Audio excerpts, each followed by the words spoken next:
Graça, paz e o bem da parte de Jesus sobre a tua vida. Boa noite, tudo bem? Estou passando aqui porque eu quero te fazer um convite, mais um convite nesse tempo. Eu quero que você separe alguns minutos para meditar na santa palavra do nosso Deus. Sei que estamos tendo uma semana maravilhosa debaixo da graça do nosso Senhor Jesus Cristo, mas eu quero que ainda você deseje mais um pouco ainda da parte dele sobre a tua vida. Estou falando de conhecimento. Estou falando da maior bênção que Deus poderia proporcionar para a gente, que é essa liberdade através do conhecimento da verdade. A palavra ensina isso, né? Conhecereis a verdade e a verdade vos libertará. Verdade essa que já foi revelada na santa palavra dele. E a gente precisa ter um desejo de conhecer. Por isso, nós estamos na 8ª aula do nosso curso de maturidade cristã.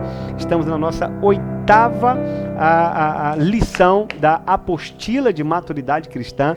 Se você ainda não fez o download dessa apostila, pode entrar no link da descrição desse vídeo e você vai fazer o download dela para a gente crescer um pouco mais. Hoje eu quero conversar com você um tema completamente pertinente.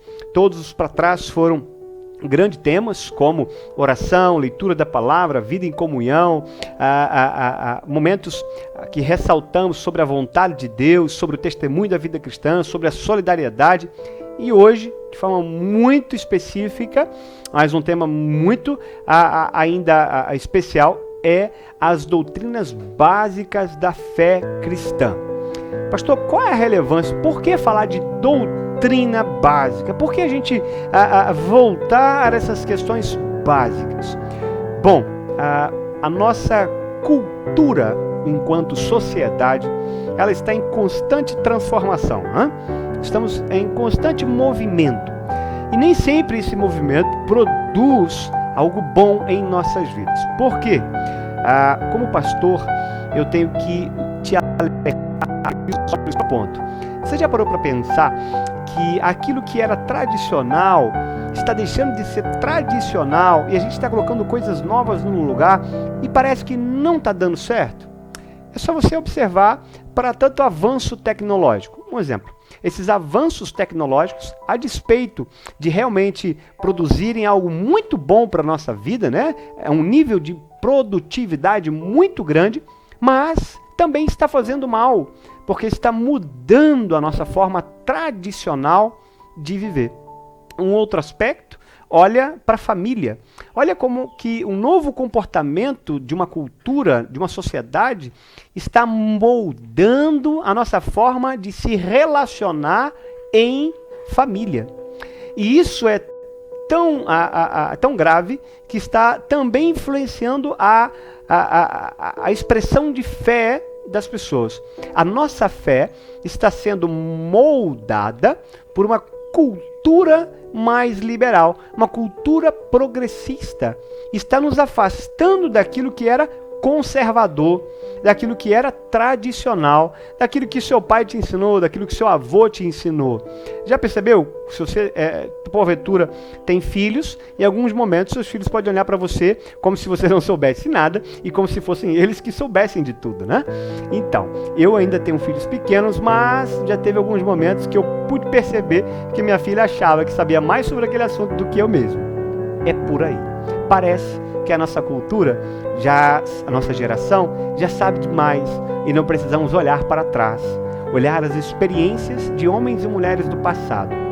Por isso, a relevância de hoje como igreja, de hoje você aí como cristão, estudar as doutrinas básicas da fé cristã.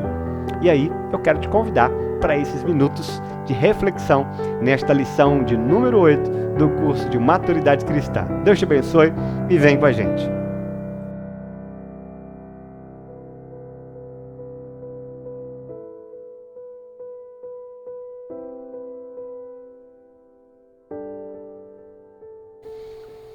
A lição de hoje, ela se limita, ela se restringe a tratar das doutrinas básicas da fé cristã.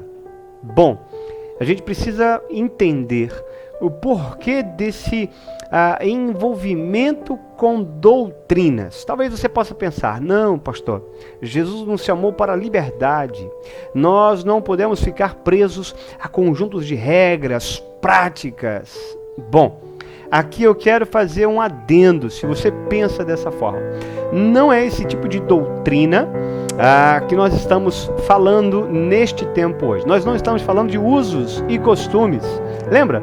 Há muito tempo atrás, parecia que ligar a televisão era algo do diabo. Você talvez lembra disso. Seu pai, seu avô. Né? Eu particularmente vivi um tempo desse. Né? Meu pai acreditava que televisão não era algo bom, no sentido de ser pecado, como se a totalidade dos programas que ali passa não fizesse bem. Bom, na verdade, completamente errado ele não estava, porque hoje, 15 anos depois, talvez a gente consiga chegar a esta conclusão. Por isso que muitos de nós estamos desligando as nossas TVs. Mas, à época, isso era tratado como doutrina. Era como se um cristão comprasse uma televisão, como se ele cometesse um pecado mortal. E tantos outros usos e costumes. Um exemplo, eu me recordo de meu pai dizer para mim, quando eu ainda era bem pequeno, que se ele não dormisse com mangas compridas, se o Espírito Santo o visitasse na madrugada, não iria recebê-lo. Coisas desse tipo, não é disso que a gente quer falar. Quando eu falo de doutrinas básicas, nós estamos falando daqueles que são os postulados da fé cristã, daqueles que são axiomas da fé cristã, das colunas da fé cristã. São valores que não podem ser negociados. Posso trazer como exemplo a pessoa de Deus. Deus é eterno. Eterno por quê? Eterno porque não tem começo e nem fim. É algo que vive na eternidade, ou seja, fora do tempo. Isso é uma doutrina da fé cristã. Nós sabemos que hoje, nós seres humanos, estamos inseridos no tempo Cronos. Mas Jesus não vive no tempo Cronos de cronológico. Ele vive em outra esfera. Ele vive em outro tempo. Na verdade, Deus existe fora do nosso tempo. Isso é uma definição de doutrina de Deus. E a gente estuda isso quando a gente vai estudar teologia, ou seja, estudo da doutrina de Deus. Pastor, mas eu não quero ficar preso com livros que são de conteúdo extra-bíblicos. Não. Mas esse assunto de hoje não tem a ver com assuntos extras bíblicos, acerca de ter aqui alguns livros que falam, né, de assuntos extra bíblicos, não é disso. Na verdade, são de valores muito simples que a gente está negociando. Como, por exemplo, se nós falarmos de pecado. Quando nós estamos falando de pecado, talvez seja esse aí um dos valores mais subjetivos. Por quê? Porque pecado é aquilo que me convém. O teu pecado é aquilo que me convém. Definição de pecado para mim sempre será aquilo que talvez eu não faça, porque aquilo que talvez eu viva, eu não vou defini-lo como pecado. Mas quando você volta para a Bíblia Sagrada, você consegue ter uma definição de pecado. É tudo aquilo que desagrada a Deus. Pecado é errar o alvo. Quando eu não agrado a Deus, eu desagrado a Deus, independente do que eu esteja fazendo. Aí você talvez tenha uma definição doutrinária do que é pecado e o que não é. É óbvio que não é tão simples assim, mas é pelo menos um apontamento. Então, a relevância, a necessidade de estudarmos as doutrinas básicas é porque, como geração, essa geração atual, nós estamos negligenciando as bases da nossa fé. As coisas mais simples que outrora eram inquestionáveis, hoje o são. Podemos citar inúmeros assuntos polêmicos dos quais os cristãos tradicionais, atuais, já não acreditam mais, já não valorizam mais, já não ensinam mais seus filhos. Poderíamos lembrar aqui de uma questão talvez simples, a questão da divergência do gênero, né? Quando nós vamos falar de masculino, feminino e a opção que alguns escolhem de terem um outro gênero contrário àquele do seu. Ou seja, ora, nasceu com sexo masculino, mas tomou uma decisão de ser do sexo feminino. Nós iremos aqui, entre cristãos, estou falando de cristãos, sejam eles protestantes ou católicos, nós vamos aqui divergir, nós vamos ficar gastando tempo com a quantidade de opções doutrinárias acerca deste assunto. Alguns vão concordar, outros vão discordar, outros vão complementar, mas a grande verdade é que assuntos como esse, há 20 anos atrás, jamais era discutido. Assuntos como esse, no nosso contexto tradicional, conservador, jamais daríamos ênfase. Então eu quero que você entenda que a nossa cultura está mudando. A nossa forma de visualizar as doutrinas da fé cristã estão sendo abandonadas. Por isso eu quero fazer um convite para você, para desejar, que você que deseja ter uma fé um pouco mais alicerçada na palavra, que você fique conosco para meditarmos um pouco qual é a razão da nossa fé. Porque a gente precisa falar com naturalidade aquilo que a gente crê. Se a gente não fala com naturalidade aquilo que a gente julga ou diz crer, é sinal de que a gente de fato não crê. Apenas repetimos aquilo que alguém um dia dividiu com a gente. Agora, quando você passa a compreender, é natural. A carta do apóstolo Pedro, a primeira carta, na verdade, do apóstolo Pedro, no capítulo 3, no verso 15, fala algo parecido com isso. O texto diz assim, acompanha aí. 1 de Pedro, capítulo 3, verso 15. Antes, santificai a Cristo como Senhor em vosso coração, e estais sempre preparados para responder com mansidão e temor a qualquer que vos pedir a razão da esperança que há em vós. Qualquer um que vos pedir a razão da esperança que existe em vocês. Essas são as doutrinas básicas, simples, concretas da nossa fé. Eu quero dividir alguma delas com você neste tempo. Sobre doutrina básicas da nossa fé cristã, eu quero que você tenha pelo menos 3 pensamentos em mente. Sobre essas doutrinas, nós precisamos aprender a perseverar nelas, nós precisamos defendê-las e nós precisamos divulgá-las. Existe um assunto no ambiente teológico que a gente chama de dogma. Dogma é uma verdade. E você é um dogmático quando você defende essa verdade. E se tratando de viver o Evangelho, quando você olha para trás na vida de homens e mulheres, como o apóstolo Pedro, ou até mesmo o apóstolo Paulo, você consegue enxergar de forma muito clara como esses homens eram dogmáticos, como eles defendiam ferrenhamente a sua fé. Haja vista que entregaram suas próprias vidas, morreram em prol de uma verdade. Eles não negociaram as suas verdades. Na verdade, morreram pelas suas convicções. E na verdade, eu vejo um contexto atual, hoje, nossa geração, é como se a nossa teologia fosse uma colcha de retalho.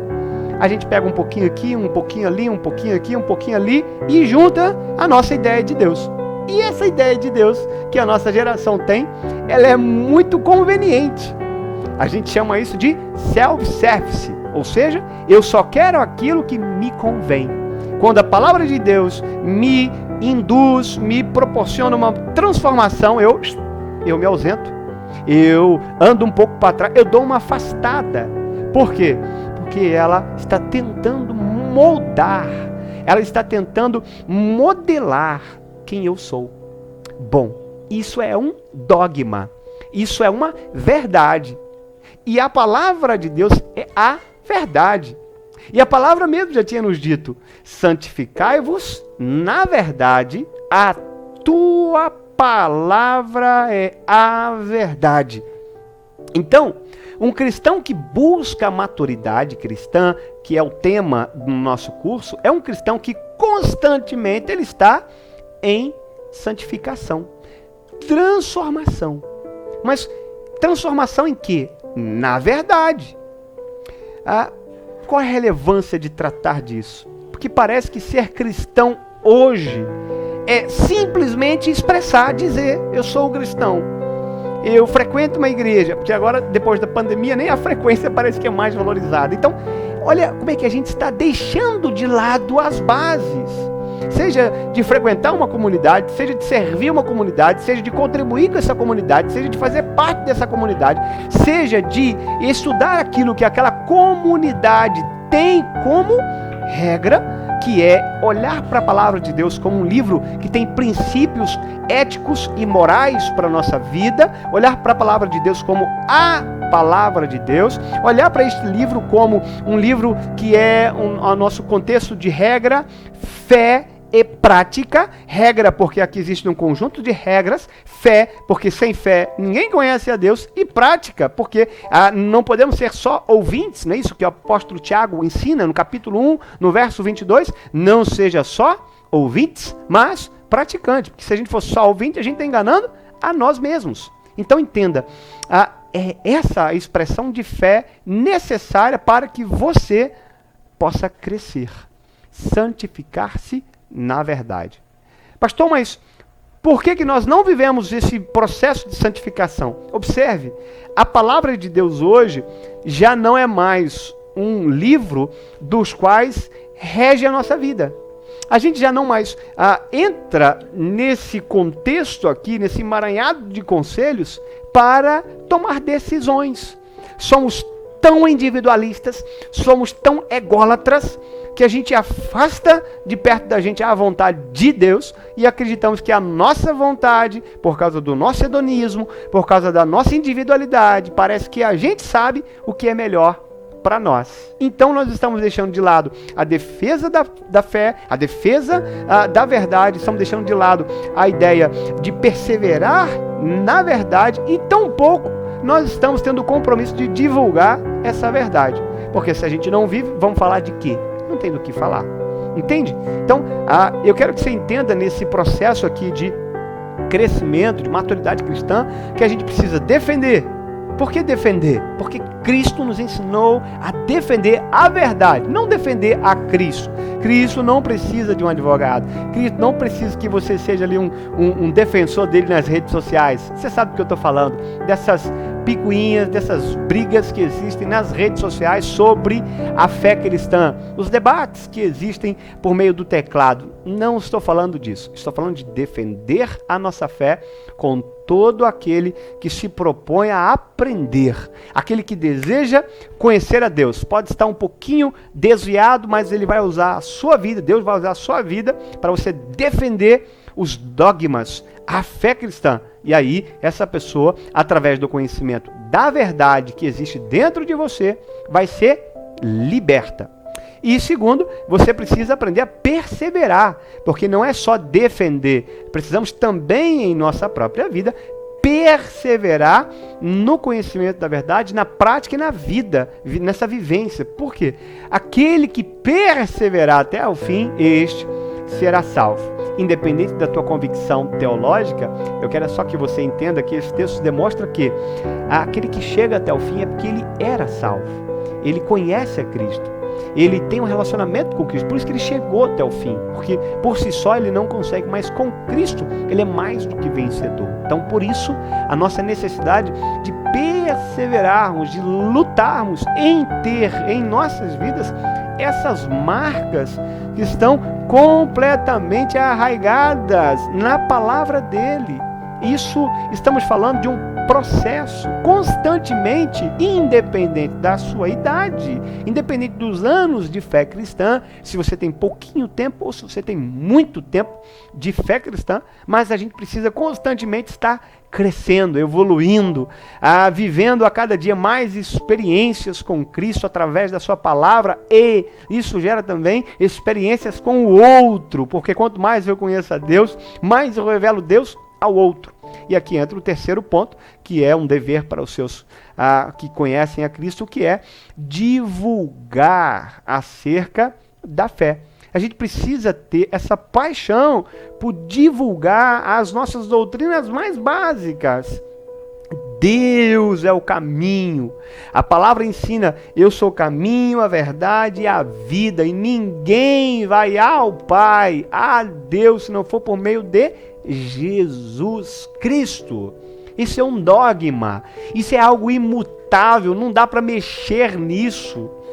Precisamos nos recordar das questões mais básicas da fé cristã, princípios que são imutáveis. Bom, eu quero aqui definir com você o que é a explicação da palavra doutrina, ou seja, o que é uma etimologia da palavra doutrina, né? Qual o contexto, o significado real quando a gente fala doutrina da fé cristã. Bom, doutrina, na verdade, é um conjunto de princípios. Então, o que é doutrina? São vários princípios que formam a fé cristã. Simples como parece. Então, uma Bíblia, né, a palavra de Deus, ela contém princípios. E esses princípios juntos formam uma doutrina, que é a doutrina de Deus. Um exemplo, a quantidade de princípios que a gente encontra dentro da Bíblia, que fala sobre Cristo, fundamenta a doutrina da cristologia, ou seja, a doutrina do estudo de Cristo. Pastor, como assim? Você tem na Bíblia vários momentos aonde você consegue colher informações sobre a pessoa de Cristo, tanto no Velho Testamento quanto no Novo Testamento. E todas essas informações reunidas faz um montante de princípio que gera uma doutrina. Você consegue estudar com mais clareza. Isso é o que eu quero que você entenda hoje à noite. Nós precisamos amadurecer isto em nossas vidas, tanto para estudar sobre a pessoa de Cristo, tanto para estudar sobre o Espírito Santo, tanto para estudar sobre a pessoa de Deus, o grande El Shaddai, o Elohim, o Deus eterno, o Deus que criou todas as coisas, o Deus que sustenta todas as coisas. São conjuntos, são princípios que formam uma doutrina. Poderíamos falar aqui o fato de Deus ser eterno, o fato de Deus ser santo e o fato de Deus ter criado tudo a partir do nada. Isso é uma doutrina. Como que a gente consegue pensar nisso? Quando você olha no Velho Testamento, você vê essa inscrição no hebraico, né? Bereshit, Barat, Elohim, Samaim, Eres. Ou, no princípio, criou Deus os céus e a terra. Resumindo, quando você pega essa palavra barak, que significa criou, né, em hebraico, barak. A palavra barak tem a sua raiz em criar tudo a partir do nada. Quanto mais você se dedica em estudar, você fala: meu Deus, o meu Deus criou tudo que eu conheço a partir do nada. Quando olhamos para a vida do ser humano, cada órgão funcionando de forma sincronizada. Cada órgão tem o seu conjunto de moléculas, o sangue correndo dentro dos seus órgãos, cada um fazendo com que as células funcionem, conectando-se entre si, conversando-se entre si, para que todo o seu corpo funcione de maneira perfeita. E nada disso foi criado do acaso. Deus conscientemente criou tudo. Isso é um conjunto de princípios que geram uma doutrina que faz com que você olhe para Deus com mais temor. Ora, se o meu Deus criou tudo a partir do nada e sustenta tudo pela palavra do seu poder, eu vou duvidar do meu Deus por conta de uma dor que eu esteja vivendo?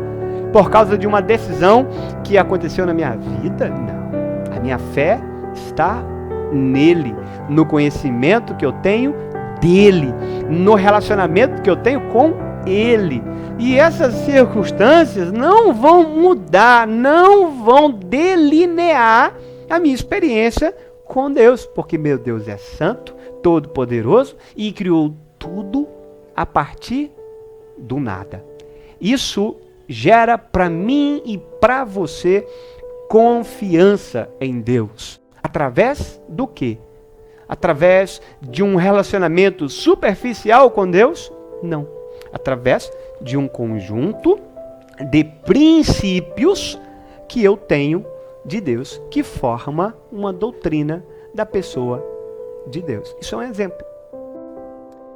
Uma das definições das doutrinas básicas, né, as doutrinárias mais básicas da nossa fé, diz respeito à forma como Deus se faz conhecido, a forma como Deus se revelou a todos nós. Não estou falando apenas de mim, de você, mas de todos os nossos antepassados no contexto do Velho Testamento, quando você olha para a vida dos primeiros homens que pisaram nisto que Deus criou, chamado terra. Você já parou para pensar sobre isso? Como que um conjunto de doutrinas básicas formam dentro de nós um conhecimento prévio de Deus? Eu vou deixar mais claro para você. A doutrina da revelação de Deus. Como Deus se revela? Bom, olhando para toda a Bíblia, do Velho Testamento, do primeiro livro que é Gênesis, até o último livro do Novo Testamento, que é Apocalipse, você tem 66 livros no total. E nestes 66 livros de história, poesia, de narrativas, de cartas, livros dos mais variados temas possíveis, você consegue construir este raciocínio de como Deus se revela. Bom, posso resumir isso para você de duas formas. Deus se revela ao homem em duas formas mais tradicionais. Forma geral ou universal, como alguns teólogos dizem, né? Quando Deus se revela através de três aspectos. Bom, Deus se revelou de forma geral, primeiro, através da natureza. Se você olhar o livro de Salmo, capítulo 19, a partir do verso 1, você vai ouvir as palavras assim: os céus proclamam a glória de Deus, os céus proclamam a glória de Deus, e o firmamento anunciam as obras das suas mãos.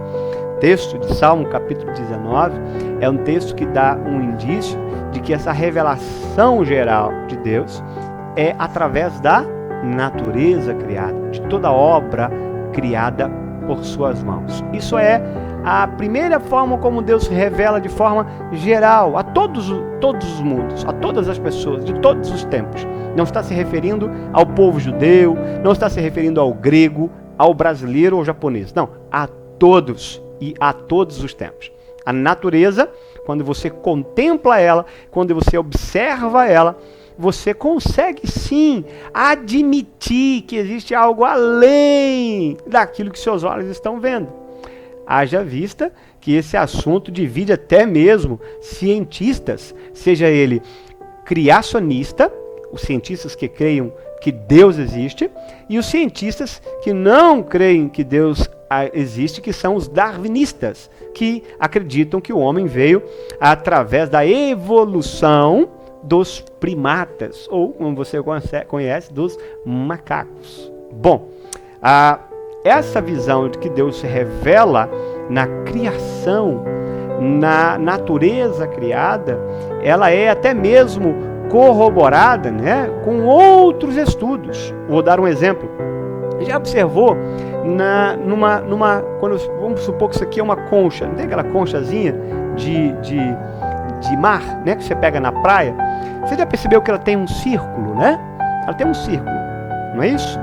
Ali, dentro daquele círculo, do ponto de vista matemático, existe um padrão. Que padrão é esse, pastor? Bom, alguns estudiosos já traçaram isso como padrão de Fibonacci, ou um princípio de Fibonacci. É um conjunto de números, 1, 3, 4, é um padrãozinho de crescimento. Esse mesmo padrão que tem dentro de uma conchinha, lá no caracol, na beira da praia, é o mesmo padrão na proporção de crescimento o que a sua orelha tem. As nossas orelhas têm o mesmo padrão de crescimento, de dentro para fora. Isso a gente chama de design inteligente. É uma área onde a teologia estuda, né? Não só a teologia, mas também a ciência. Ela consegue encontrar um padrão em tudo. Não tem lógica. A própria palavra no livro de Salmos, capítulo 19, já tinha dito que os céus proclamam a glória de Deus, o firmamento anunciam as obras das suas mãos. A natureza criada tem o padrão de Deus. Vou dar um outro exemplo para aguçar a sua mente. Quando você dá descarga ou quando você tira a tampa de um ralo na cozinha, como exemplo. Você já percebeu que a água tem um movimento de dentro para fora? Se você tira uma foto daquele movimento e compara aquele movimento circular com a conchinha, com o seu ouvido, é o mesmo padrão na proporção.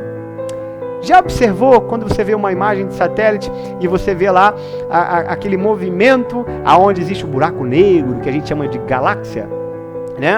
Geralmente alguns borrões escuros que sempre a NASA mostra pra gente? Então, todos esses conjuntos existe um padrão chamado padrão de Fibonacci, ou número de Fibonacci. Bom, isso é só um pouquinho para aguçar a sua mente. Por quê? Porque a Bíblia também nos mostra que além de Deus se revelar na natureza, ele também se revelou na história.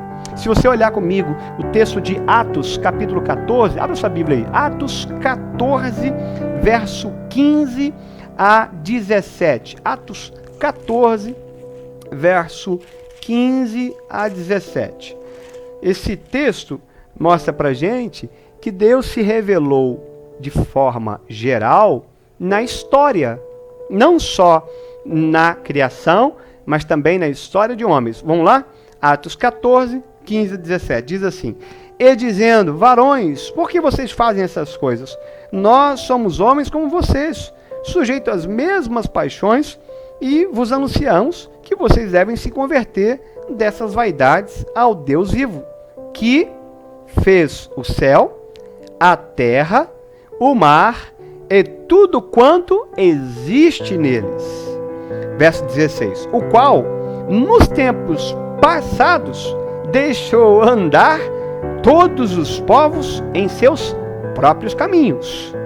Contudo, não se deixou a si mesmo sem testemunho. Olha a sacada desse texto, é lindo. Olha, Deus se revelou, Deus se revela, Deus se mostrou a todos os povos e Deus nunca deixou nenhum deles sem testemunho. Verso 17, parte B, diz assim: beneficiando-vos lá do céu, dando-vos chuvas e tempos frutíferos, enchendo de mantimento e de alegria o vosso coração. Então, Deus, desde os tempos passados, deixou todos os povos andarem em seus próprios caminhos, mas nunca deixou nenhum deles sem a revelação de Deus. É lindo quando a gente vai somando esses conjuntos de princípios que formam a doutrina de Deus, ou da forma como Deus se revela. Essa é a revelação geral. Deus se revelou de forma geral na natureza, a obra criada, na história da humanidade ao longo dos tempos, e também uma terceira forma como Deus se revela, na consciência humana. Ah, não, pastor, aí não. Aí isso pegou pesado. Sim, Deus se revelou na sua consciência. Vamos lá? Um textinho bíblico para isso? Romanos. Abre aí. Romanos capítulo 2, verso 14 e 15. Abre comigo. Romanos capítulo 2, verso 14 e 15. O texto diz assim: porque quando os gentios que não têm lei fazem naturalmente as coisas que são da lei, não tendo eles lei para si mesmo, são a lei. Verso 15. Os quais mostram a obra da lei, escrita no seu coração, testificando juntamente com a sua consciência. Testificando juntamente com a sua consciência. E os seus pensamentos, quer acusando-os, quer defendendo-os. O texto é claro em dizer que os gentios, mesmo não tendo lei, porque os gentios não estavam sujeitos às leis de Deus, mas mesmo assim, naturalmente, eles se pegavam fazendo as coisas da lei, porque eles eram as leis para si mesmos. Isso é um exemplo da forma como Deus revela-se na consciência de homens e mulheres. Esse texto do Romanos, ele é tão claro que ele vai ser até mais severo. Então, porque Deus se revelou na consciência dos seres humanos, eles são indesculpáveis. Eles são indesculpáveis. Olha o capítulo 1 do livro de Romanos. Estude o capítulo 1 do livro de Romanos e você vai conseguir chegar a esse entendimento. Quando você olha ao apóstolo Paulo falando sobre a promiscuidade que a igreja de Roma estava vivendo, e o apóstolo trabalha essa ideia da consciência deles. Bom, essa é a revelação geral de Deus, e você encontrou isso em 3 livros da Bíblia. Olha, Salmo capítulo 19, Atos capítulo 15 e Romanos capítulo 2. Então Deus se revela na natureza, Deus se revela na consciência dos homens e Deus se revela na história. Pastor, mas essa revelação de Deus que o senhor acabou de falar, geral, ela salva o homem? Não. Essa revelação é só para mostrar que Deus existe. E se Deus existe, eu já falei isso para vocês, existe uma forma correta de se viver. Aí, Deus é muito sábio, ele escolheu uma forma especial de se revelar. Isso nós conhecemos como revelação especial de Deus. Ou, conforme alguns teólogos vão nos ensinar, revelação particular. Como é que Deus se revela para mim? Para mim. Como Deus se revela para mim? Bom, tem algumas formas. E aí, é um texto que eu já preguei para vocês há um tempo, que está lá no livro de Hebreus, capítulo 1, verso de 1 a 2. Eu quero que você abra a sua Bíblia, então, Hebreus, capítulo 1, verso de 1 a 2. Abre rapidamente a sua Bíblia no texto de Hebreus, para a gente dar uma meditada neste pequeno texto, para você ver como Deus se revela de forma especial. Da forma como Deus se revelou, né? E ainda se revela de forma especial. O texto diz assim: havendo Deus outrora falado aos pais pelos profetas, diz aí, nestes últimos dias, Ele nos falou por meio do seu Filho. Verso 2, a quem constituiu herdeiro de tudo e por meio de quem também fez o mundo. Revelação especial de Deus na pessoa de Jesus, o Filho de Deus. Antes, Deus tinha revelado de forma geral para todos, mas de forma muito especial e particular na pessoa de Jesus de Nazaré. Um outro texto está lá em João, capítulo 14. Se você tem a Bíblia aberta, quero que você passeie nela comigo. Hoje a gente está dando uma corridinha na Bíblia. João, capítulo 14, verso 9, diz assim: disse-lhe Jesus: estou há tanto tempo convosco e você não me conhece, Filipe? Quem me vê a mim, vê o Pai. E como tu dizes, mostra-nos o Pai. Filipe questiona, né? Mostra-nos o Pai. E aí, Filipe, eu estou com você desde o princípio de tudo. É isso que ele fala no verso 9. Estou há tanto tempo convosco e você não me conheceu.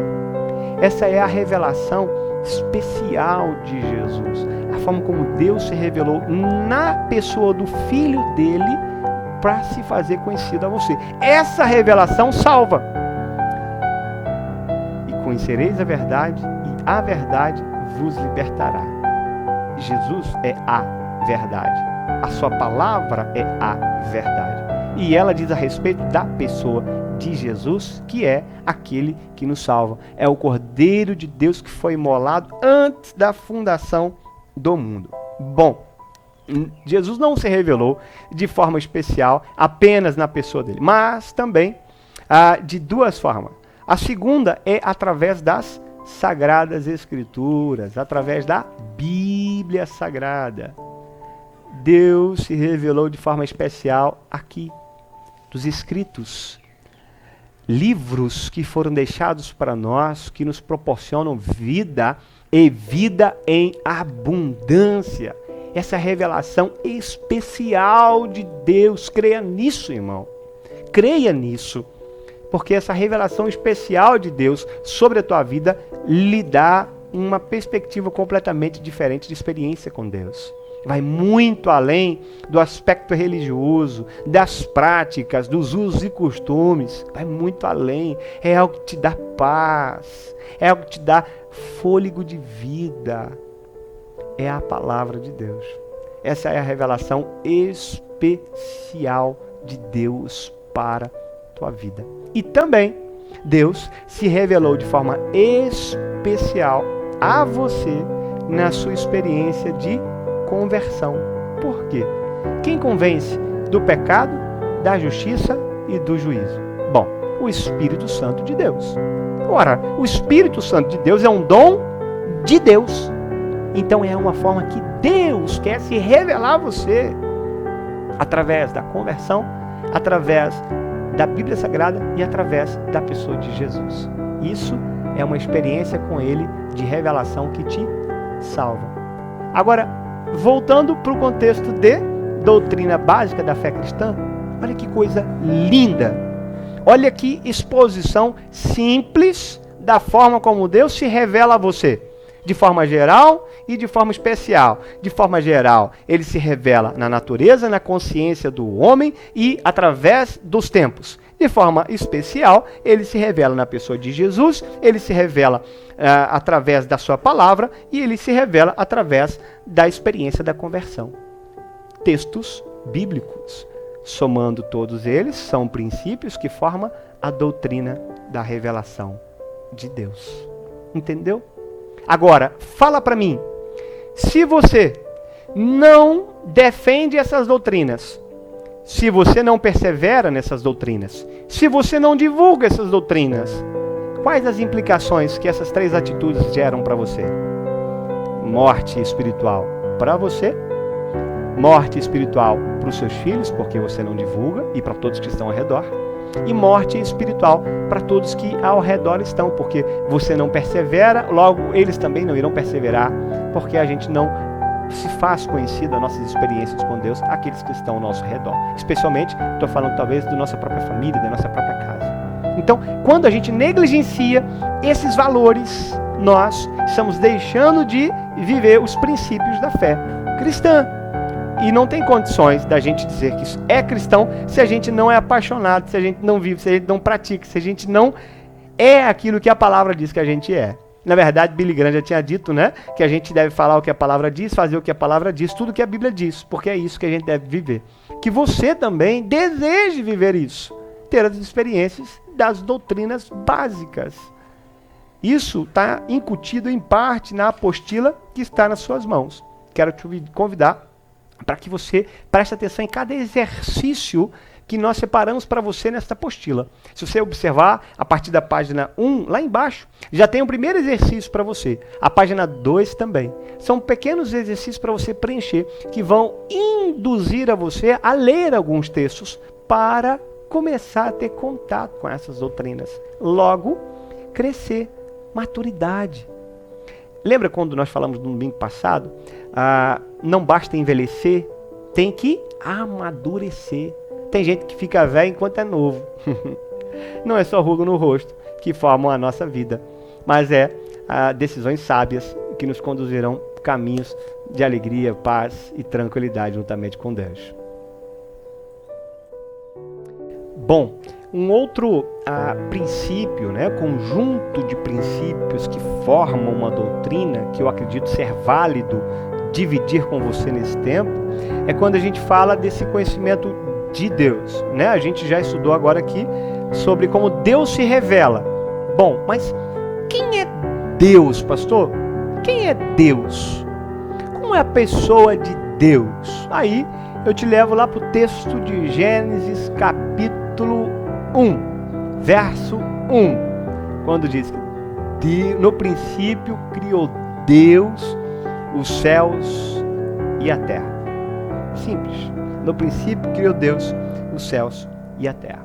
E aí quando eu falo Deus no contexto do Velho Testamento, a palavra ali é Theos, ou por isso que a gente estuda em teologia, Teotologia, ou teoslogia, estudo de Deus, ou estudo da doutrina de Deus. Pastor, a gente estuda isso quando a gente lê a Bíblia? Sim, se você parar para prestar atenção, o tempo todo a gente está olhando observações acerca de Deus. Quando a gente lê, igual acabamos de ler, Deus criou os céus e a terra. Bom, se Deus criou, Ele é todo poderoso.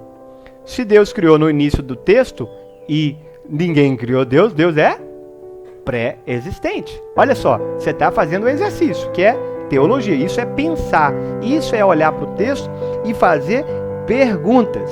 Quando você lê esse texto, você consegue concluir isso. Deus, ele é pré-existente, Deus, ele é criador e Deus ainda é todo-poderoso, porque alguém para criar tudo a partir do nada é todo-poderoso. Se ele é pré-existente, ele é algo que sempre existiu. Logo, ele não foi criado. Então, Deus não existe, Deus é. Eu já falei isso com vocês em um dos sermões. Lembra quando eu falei? Deus não existe, Deus é. Por quê? Porque ele sempre foi e nunca deixará de ser. Nós somos criados, nós temos uma data de início. Deus não. Deus sempre existiu. Pastor, mas não dá para compreender isso. Sim, não dá para compreender. Mas existem argumentos que realmente não é necessário que tenhamos. Ninguém precisa explicar a existência de Deus. Você não explica por que Deus existe, você vive essa vida que Deus te proporciona. E nós viemos depois dele, nós viemos a partir dele. Entende? Então, Deus ele é pré-existente, Deus ele é todo-poderoso e Deus ele é criador. Tudo isso a partir desse pequeno texto de Gênesis capítulo 1, verso 1. No princípio criou Deus os céus e a terra.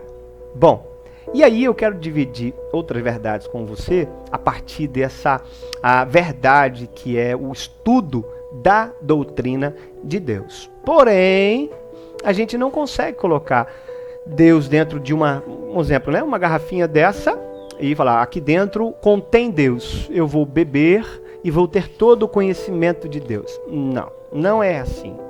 Com Deus, na verdade, é relacionamento, é intimidade. Não é algo que a gente toca e a gente é embebido de Deus. Não. É intimidade, é pouco a pouco, é um processo que, na verdade, esse processo, ele vem através da santificação, pela perseverança, ele vem da experiência. Deus usa o sofrimento para isso, Deus usa a vida para gerar em nós o desejo de conhecer a Ele. E por mais que a gente consiga estudar esse conjunto de princípios, a gente não consegue exaurir, a gente não consegue estudar tudo o que é Deus. Podemos usar como exemplo um texto de Romanos, capítulo 11. Abra sua Bíblia aí, livro de Romanos, capítulo 11, verso 36. Abre aí comigo. Vou deixar uma verdade para você sobre Deus. Romanos capítulo 11, verso 33 e verso ao 36.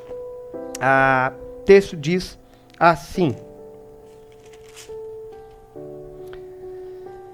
ó profundidade de riquezas, tanto da sabedoria como da ciência de Deus. Quão insondáveis são os seus juízos, e quão inescrutáveis os seus caminhos. Eu preguei nesse texto recentemente.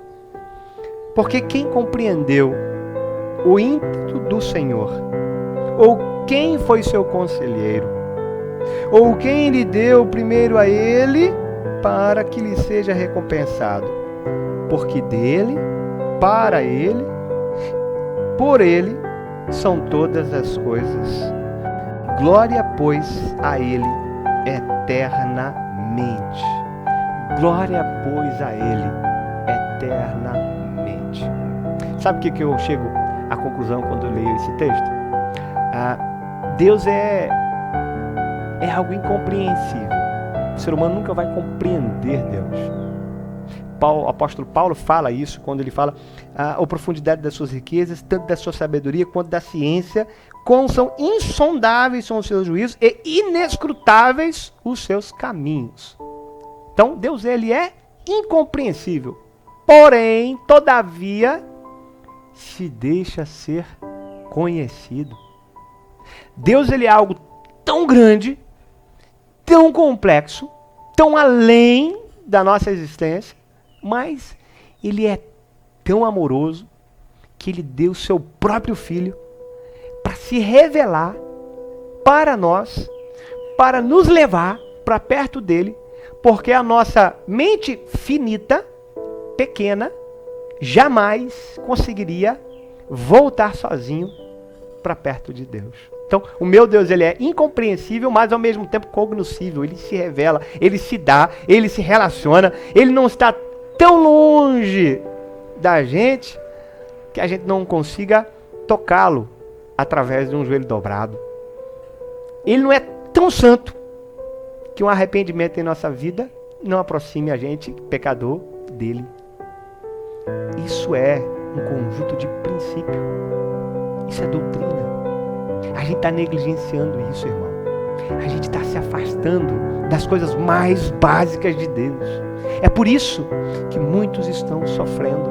É por isso que muitos estão caindo à beira do caminho, estão abandonando a fé cristã, mesmo tendo contato com a igreja, porque estão negligenciando a prática da sua fé, da intimidade, do conhecimento de Deus. O texto de Romanos é claro, o apóstolo fala, olha, o conhecimento de Deus ele é infinito, ele é insondável, ele é inescrutável. Agora, eu quero esse Deus, eu quero relacionar-se com ele, porque eu sei que eu tenho vida eterna através dele.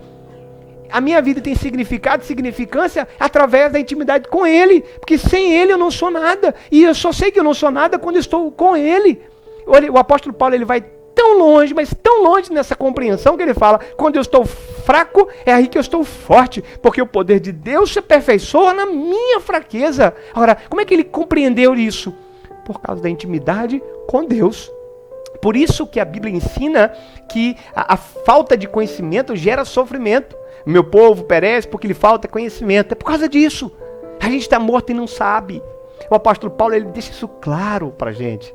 Nosso Deus é santo? Sim, mas está pertinho da gente. Está do lado e quer que a gente se relacione com ele. Isso é um exemplo que eu compartilhei com vocês. Olha comigo, João capítulo 17. João capítulo 17, quero deixar apenas um verso com você. Verso 3. João capítulo 17, verso 3. O texto diz assim: e a vida eterna é esta, e a vida eterna é esta, que conheçam a ti só por único Deus verdadeiro, e a Jesus Cristo, a quem enviaste. Eu glorificarei-te na terra, tendo consumado a obra que me deste a fazer. E agora, glorifica-me tu, ó Pai, junto de ti mesmo, com aquela glória que tinha, com aquela glória que tinha contigo antes que o mundo existisse. Eu fico assustado com a quantidade de verdade que tem nesse texto. Olha isso, olha o verso 6. Jesus falando, manifestei o teu nome aos homens que do mundo me deste. Eram teus e tu me destes, e guardaram a tua palavra. Agora já tem conhecido que tudo quanto me deste provém de ti, porque lhe dei as palavras que me deste, e eles as receberam, e têm verdadeiramente conhecido que saí de ti, e creram que me enviaste. Essa revelação de Cristo para nós, essa revelação de Deus para nós através da pessoa de Cristo, ela é linda. Começa lá na doutrina da revelação, continua aqui na revelação de Deus, quando ele vai falar dessa forma como Cristo se deu, tudo através de um relacionamento que ele e o Pai tiveram, para que eu e você tivesse vida em Jesus. É lindo a gente perceber a forma como Deus se revela para nós. E Deus se revela para quê, pastor? Para que Deus contou para a gente que Ele existia, que foi Ele que nos criou? Bom, eu quero que aqui você pense, né? Você só sabe que Deus te criou porque Deus disse que te criou, ok?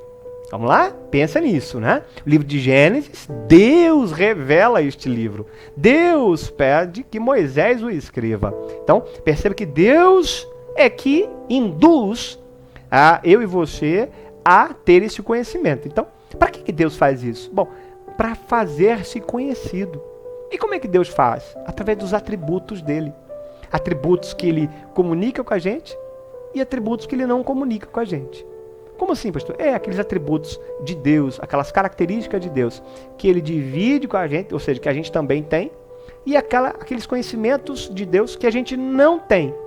A gente pode usar alguns como exemplo. Abra sua Bíblia no livro de Tiago, capítulo 1. Abra aí. Tiago, capítulo 1. Quero deixar com você esse texto, que é um atributo que Deus tem e que ele, nesse momento, ele não comunica com a gente. Tiago, capítulo 1, verso 17, diz assim: toda boa dádiva e todo dom perfeito vem do alto, descendo do Pai das luzes, em quem não há mudança, nem sombra de variação. Não há mudança nem sombra de variação. Então, o Pai, ele não tem mudança nem sombra de variação. Então, o meu Deus, ele é imutável. Um atributo, uma característica. Meu Deus não muda. O fato da minha pessoa mudar a forma como se relaciona com ele, ele não muda a forma como ele disse que se relacionaria comigo. Por quê? Porque ele é fiel à sua palavra. Mas, por outro lado, também existe algum atributo que Deus compartilha com a gente. Um atributo que Deus deixa a gente também ter. Você pode ver, talvez lá no livro de Isaías, capítulo 6, quando vai falar da santidade de Deus. Eu e você podemos sim ser santos porque somos santificados na palavra. João 17, 17. Santificai-vos na verdade. Então, somos santificados quando na palavra nós meditamos e vivemos. Então, Deus é santo, também nos permite que nós sejamos santos como Ele é. Óbvio que não na mesma proporcionalidade, mas porque Cristo habita em nós, nos faz ser santo como Ele é. Não é mérito nosso, não é o meu esforço, é o quanto eu dependo dEle, quanto eu sei que sou justificado por Ele. Isso é um atributo que Deus comunica com a gente. Um outro atributo que talvez a gente precisa lembrar que Deus comunica com a gente é o amor. texto de João capítulo 3, verso 16, diz que Deus amou o mundo de tal maneira que deu seu Filho unigênito. Então, Deus ama e se dá por nós. Isso é amor, óbvio, né? É algo que se desprende de si em amor ao outro. E esse mesmo sentimento, Cristo também divide com a gente. Por isso que o apóstolo Paulo vai ensinar a igreja de Éfeso, falando sobre o relacionamento do marido, né? Os maridos, da mesma forma como Jesus entregou-se pela igreja, pela noiva, vocês também devem ter o mesmo amor para com elas. Observa? Amor. Algo que vem de Deus e a gente também pode ter. Esse é um atributo comunicável. Bom, eu quero que você abra sua Bíblia no livro de Isaías. Vou te falar de um atributo que a gente não tem, né? Uma característica que a gente não tem. Isaías capítulo 57. Acho que é isso mesmo. Isaías capítulo 57, verso 15. Olha comigo aí. Diz assim o texto. Porque assim diz o alto e o sublime. Porque assim diz o alto e o sublime, que habita na eternidade e cujo nome é santo. Porque assim diz o alto e sublime, que habita na eternidade e cujo nome é santo. Palavras simples e chaves nesse texto demonstram o tamanho de Deus. Olha, ele habita no alto e sublime trono, habita na eternidade e ainda tem um nome que é santo. 3 ideias de infinitude, né? Alto e sublime, eternidade e santo. Tudo coisas que a gente não é. Somos talvez nele. Vamos habitar lá por causa dele, mas em nós, não tem. Então, essa é a forma que a gente consegue olhar para as Sagradas Escrituras e definir um conjunto de princípios que vai se chamar doutrinas. Deus é santo, Deus é justo, Deus é amor, Deus tem perdão, atributo que ele compartilha com a gente. Um exemplo, perdão. Da mesma forma como ele nos perdoou, ele nos ensina a perdoar. Mas existem atributos que nós não temos, quando o texto vai dizer que Deus ele é eterno. Nós não somos, nós nos tornamos, porque nós tivemos um meio de criação. Nós não pré-existimos. Deus sempre foi pré-existente. Entende? Isso vai formular a nossa convicção de conhecimento de Deus. São ideias como essa que a gente precisa ter muito maduro em nossa mente, em nossa vida. Uma outra convicção dentro dessa revelação de Deus é a ideia de Deus ser transcendente, mas ao mesmo tempo ele é imanente. Como assim? Bom, Deus ele é tão santo, mas tão santo, que ele está tão distante de nós, porque ele é puro, ele não tem mácula. E nós, por contrário, somos alguém impuro e cheio de mácula. Mas, na bondade de Deus, ele também se torna imanente. Ele não está tão longe que não possa se compadecer da gente. Então ele está aqui o tempo todo. A despeito dele ser santo, ele deu seu próprio Filho para se compadecer, para nos perdoar, para nos justificar, para que até mesmo as nossas orações pudessem ser ouvidas por Ele, através do Espírito Santo. Por isso que Ele fala, nós não sabemos como orar, por isso temos o Espírito Santo, que converte nossas orações com gemidos inexprimíveis. Tudo isso para a gente se relacionar. Deus é transcendente, mas ao mesmo tempo é imanente, está aqui, está imerso. Não é que Deus está em todos os lugares, é que todos os lugares estão em Deus, porque Deus é tão grande que não existe nada aonde Deus não esteja. Pelo menos aonde deveria estar. Às vezes é a gente que exclui Deus de algumas áreas da nossa vida. Por isso, meu querido, você que está em casa, eu quero te fazer um convite mesmo de coração. Pega essa apostila de hoje, né, que é a lição de número 8. Estude ela. É óbvio aqui que eu não estou tratando temas da própria revista, da lição, né? Eu estou tratando temas, eu quero aguçar a tua mente, eu estou tratando temas fora da apostila, porque eu quero que você entenda o quão valoroso é você estudar a doutrina básica da fé cristã. Olha, a gente poderia aqui falar da doutrina do Espírito Santo. A pessoa de Deus revelada na pessoa do Espírito, que nos consola, que tem essa capacidade de nos convencer do pecado, da justiça, do juízo, é o nosso ajudador. A gente poderia falar aqui de angelologia, que é a doutrina dos anjos. Que isso, pastor? Tem lá também? Tem! A doutrina dos anjos, o papel do anjo na nossa vida, o papel dos anjos que vieram à Terra no contexto do Velho e do Novo Testamento. O que eles fizeram? Homens santos. Você vai ouvir algumas definições como esta. A gente poderia aqui falar de demonologia, o estudo da doutrina dos demônios, a forma como eles se expressam, a forma como eles trabalham. Eu já falei uma vez sobre isso, né? Os demônios ou Satanás têm pelo menos 3 formas de atuação, né? Ele oprime, ele tem o dever de oprimir o ser humano, ele ainda tenta, né? Ele ainda nos faz ser tentados por ele e ainda possessa, domina a vida das pessoas. 3 formas, como os demônios e como Satanás atua. Oprime, tenta e possessa. É um estudo, é uma doutrina. A gente precisa admitir.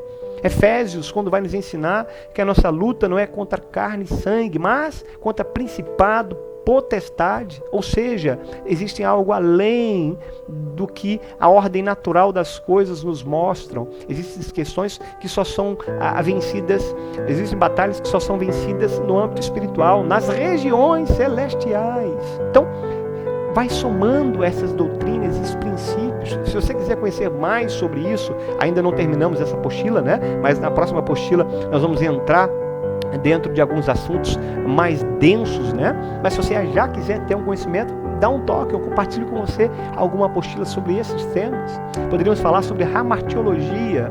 Hamartia vem de pecado, né?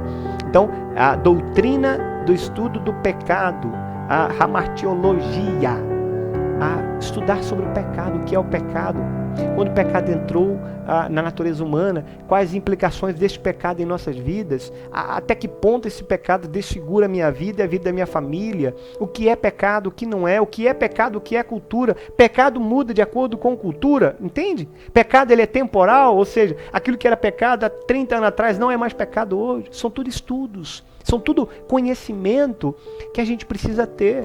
Por exemplo, se a gente lembra, né, antigamente, ter televisão é um pecado. Por exemplo, antigamente era pecado jogar futebol. Não sei se vocês lembram disso, né? Meu pai falava muito disso. A gente veio de um contexto bem mais tradicional. E meu pai falava que não era muito legal. É óbvio, né? Talvez porque só jogava no domingo. Isso sim é errado, né? Não estava ali com a família, ao redor da igreja, ou ao redor da mesa na hora do almoço, mas estava lá jogando futebol. Mas hoje a gente já não tem nem muita implicação sobre isso. Mas também não estamos percebendo o mal que algumas das nossas culturas gerou pra gente. Então, a gente precisa refletir sobre cada um desses aspectos. Angelologia, demonologia, cristologia, pneumatologia, que é o estudo da doutrina do Espírito Santo, pneuma, né? Pneuma de sopro do Espírito. Então, estudo do sopro de Deus, estudo da doutrina do Espírito Santo. E tantos outros temas que a gente poderia aqui estudar. Eclesiologia, doutrina da igreja, doutrina do estudo da igreja. Esse sim é um assunto pertinente. Talvez esse aqui eu quero fazer uma sériezinha especial. Verdade, eu vou fazer uma série especial para a gente estudar sobre a doutrina do estudo da igreja. Por quê? Porque está se perdendo. As pessoas acreditam que podem viver sem essa experiência eclesiológica. E, na verdade, isso foi algo que Jesus fundou para cumprir a missão de Deus. Eu já falei sobre isso, que a igreja existe depois da missão de Deus. A missão da igreja ela existe depois da missão de Deus. A missão de Deus era salvar as pessoas. E a igreja ela surgiu como um instrumento para salvar as pessoas. E a gente está perdendo doutrinas básicas da nossa fé cristã. Espero em Deus que neste tempo eu tenha pelo menos aguçado o teu coração, a tua mente, a perseverar, a divulgar e a defender as doutrinas básicas da fé cristã na sua vida, na sua família e com todos aqueles que estejam ao teu redor.